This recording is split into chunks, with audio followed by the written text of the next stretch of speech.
Environ 70 tentes, c'est ce qu'on a pu compter en bordure de la rue Notre-Dame-Est, entre Viau et Frontenac à Montréal. Vous avez peut-être remarqué en vous rendant au travail, un village d'itinérants s'est formé dans le secteur.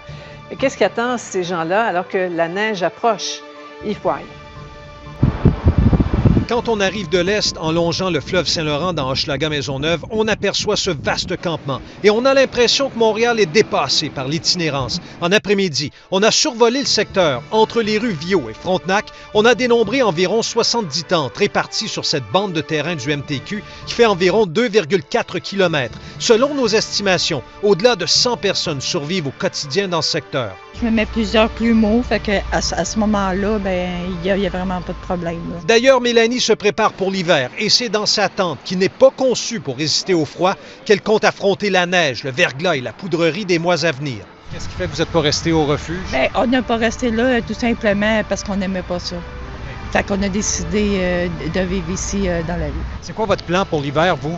Me trouver une place au chaud parce que je ne reste pas ici à l'hiver. Non. Nous nous sommes déplacés dans le secteur de la rue Notre-Dame-Est parce qu'il y a des citoyens qui estiment que leur quartier est en train de devenir une espèce de fourre-tout de l'itinérance dans le contexte où les refuges débordent et où il manque cruellement de logements abordables. Hochelaga est devenu un peu le terminus métropolitain de la misère et de la toxicomanie. Alexandre Giasson, un résident du quartier voisin des campements, a décidé mercredi d'exprimer tout haut ce que plusieurs citoyens pensent tout bas. On est super tolérant dans Hochelaga. Le problème n'est pas les itinérants. Le problème, c'est qu'un seul quartier ne peut pas accueillir la misère au complet du reste de la ville. La cohabitation est difficile, certes, mais au Parc Morgan, par exemple, on a l'impression qu'ils ne sont pas sur le point de quitter. Même des décorations d'Halloween sont apparues près des tentes.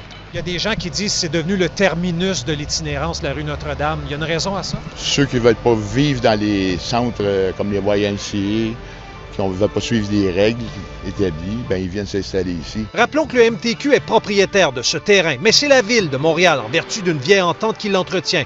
Pas de démantèlement à l'horizon, on cherche la meilleure solution, dit le ministère. Et Valérie Plante ne parle pas pour le moment d'un possible démantèlement, mais il est hors de question, selon elle, de laisser ces gens-là cet hiver sans eau ni toilette. On va l'écouter.